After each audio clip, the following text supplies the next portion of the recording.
الحمدللہ رب العالمین والعاقبۃ للمتقین والصلاۃ والسلام علی سید الانبیاء والمرسلین اما بعد فاعوذ باللہ من الشیطان الرجیم بسم اللہ الرحمن الرحیم وما ارسلناک الا رحمۃ للعالمین صدق اللہ مولانا العظیم وبلغنا رسولہ النبی الکریم الامین الصلاۃ والسلام علیکہ وعلی آلک واصحابک اہل بیتک وازواجک یا سیدی یا رسول اللہ یا حبیب اللہ یا رحمت للعالمین۔ خالق کائنات جل جلالہ عما نوالہ نے اپنے کرم سے، اپنے فضل سے، اپنی مہربانی سے اس نے ہمیں نعمت ایمان سے سرفراز فرمایا ہے۔ دعا کرتے ہیں ہمیں اسی پر استقامت عطا فرمائے۔ حضور انور نور مجسم شفیع معظم سرور کون و مکان صلی اللہ علیہ وآلہ وسلم کو اللہ پاک نے تمام انسانیت کے لیے نہ صرف بلکہ تمام جہانوں کے لیے محبوب کو رحمت بنا کر بھیجا۔ قرآن مجید فرقان حمید میں واضح طور پر اس کی آیت موجود ہے، اور آپ صلی اللہ علیہ وآلہ وسلم تمام کائنات کے لیے رحمت ہیں۔ یہ ہر ایک کو اس بات کا علم ہے۔ اس میں جانور بھی ہیں، اس میں انسان بھی ہیں، اور اس میں ہما قسم کی مخلوق، بلکہ یہاں تک یہ میں مبالغہ نہیں کر رہا، مبالغہ آرائی نہیں ہے یہ اس بات میں، یہ یہاں تک میں بات کر رہا ہوں کہ کائنات کا ذرہ ذرہ بھی حضور انور صلی اللہ علیہ وسلم کی رحمت سے برحال ہے، اور آپ صلی اللہ علیہ وسلم کی رحمت سے فائدہ حاصل کر رہا ہے۔ سرور کونین صلی اللہ علیہ وآلہ وسلم نے ایک دفعہ جبریل امین سے پوچھا کہ اے جبریل امین، خالق کائنات جل جلالہ عما نوالہ نے تو مجھے تمام کائنات کے لیے رحمت بنا کر بھیجا، تو بتاؤ میری رحمت سے تمہیں بھی کوئی فائدہ حاصل ہوا یا نہ ہوا؟ تو جبریل امین یہ بات سن کر عرض کرنے لگے، سرور کونین صلی اللہ علیہ وآلہ وسلم، بات دراصل یہ ہے کہ میں ہما وقت، تو عرض کیا اس نے، حضور والا بے شک مجھے آپ کی رحمت للعالمین کی صفت سے فائدہ ہوا۔ تو آپ نے ارشاد فرمایا کہ تمہیں کیا فائدہ ہوا؟ تو جبریل امین عرض کرتے ہیں، حضور والا میں ہما وقت اس بات میں ڈرتا رہتا تھا کہ میری عاقبت کیسی ہو، کہ میرا آخرت کیسے ہوگا، یہ مجھے خدشہ رہتا تھا۔ حالانکہ فرشتے خواہشات سے پاک ہیں، لیکن اس نے عرض کیا کہ حضور والا میرا یہ خدشہ تھا کہ میری آخرت کیسے ہوگی، میری عاقبت کیسے ہوگی۔ میں ہمیشہ اس بارے میں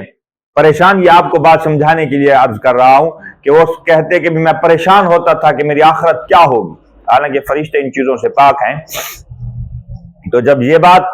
عرض کی تو حضور انور صلی اللہ علیہ وسلم نے ارشاد فرمایا، جبریل امین پھر کیا ہوا؟ تو عرض کیا کہ حضور آپ کی رحمت کا وسیلہ دے کر رب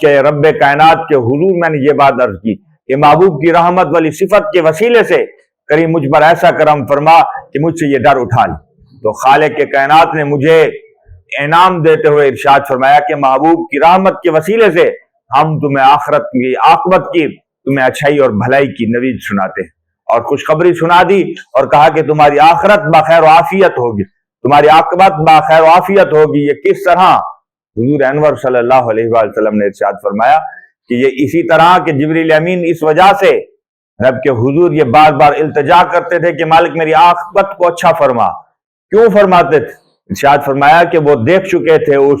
مردود ابلیس کا حال کہ اس نے عرش کے ایک ایک کونے پر، عرش کے ایک ایک حصے پر، الغرض کے 4 انگلی جگہ بھی انہوں نے نہیں چھوڑی، اور عبادت کرتا رہا وہ شیطان، لیکن بالآخر مردود ہو گیا ایک بات سے انکار کر کے۔ تو اسی طرح سرور کونین صلی اللہ علیہ وسلم نے ارشاد فرمایا کہ جبریل امین اسی بات سے خوف زدہ اور پریشان رہتا تھا کہ میری عاقبت کیا ہوگی۔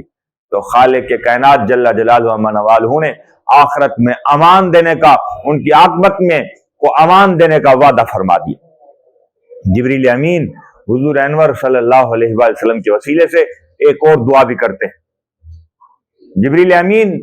آپ صلی اللہ علیہ وسلم سے پہلے 1,24,000 کم و بیش انبیاء جب مابعوث ہوئے، جلوہ گر ہوئے، تو جبریل امین ان کی خدمت میں رب کا پیغام لے کر آتے رہے۔ تو جب حضور انور صلی اللہ علیہ وآلہ وسلم جلوہ گر ہوئے کائنات میں، تو جبریل امین نے رب کے حضور ایک بات عرض کی، اور عرض کی کہ مالک کرم نوازی فرما۔ پہلے عالم یہ تھا کہ میں کسی کی بارگاہ میں 1 مرتبہ گیا، کسی کی بارگاہ میں 2 مرتبہ گیا، کسی کی بارگاہ میں کوئی 10 مرتبہ گیا، 24 مرتبہ گیا، الغرض کی گنتی ہے کہ میں اتنی دفعہ گیا ہوں۔ لیکن اب تیرا محبوب کائنات میں جلوہ گر ہوا ہے، اب گنتی نہ کرا، ایک طرف رکھ دے گنتی کو، میں چاہتا ہوں کہ میں تیرے محبوب کی خدمت میں ہمہ وقت رہوں، آتا رہوں اور جاتا رہوں۔ اب یہاں پر ایک ذوق کی بات آپ کی خدمت میں عرض کر دوں تو جبریل امین 24,000 مرتبہ آپ صلی اللہ علیہ وسلم کی خدمت میں حاضر ہوئے۔ تو جبریل امین کی یہاں ذوق کی ایک بات کر دوں کہ جبریل امین نے عرض کیا کہ حضور والا جب آپ کائنات میں جلوہ گر ہوئے تو میں نے خالق کے حضور عرض کیا کہ مالک کرم نوازی نہیں فرماتا کہ پہلے عالم یہ تھا کہ میں سدرۃ المنتہا پر رہتا تھا، کبھی کبھی زمین پر جلوہ گر ہو کر پیغام دے جاتا تھا، اب تیرا محبوب کائنات میں جلوہ گر ہو چکا، اب مجھے تیرے یار کی ذات سے اتنی محبت ہے، میں یہ چاہتا ہوں کہ پہلے میں وہاں رہتا تھا، یہاں کبھی کبھی آتا تھا، اب محبوب کی محبت میں رہوں گا مدینے میں اور مکے میں، کبھی کبھی تیرے پاس آیا کروں گا۔ تو یہ شان ہے حضرت جبریل امین کی، اور یہ شان ہے میرے اور آپ کے محبوب صلی اللہ علیہ وآلہ وسلم کی کہ فرشتے بھی آپ صلی اللہ علیہ وسلم کی رحمت کے وسیلے سے رب کے حضور سے خیرات پاتے ہیں۔ رب کائنات جل جلالہ عما نوالہ اپنے کرم سے، اپنے فضل سے اس نے ہمیں نعمت ایمان سے سرفراز فرمایا، ہمیں اسی پر استقامت عطا فرمائے۔ آمین۔ وآخر دعواہم الحمدللہ رب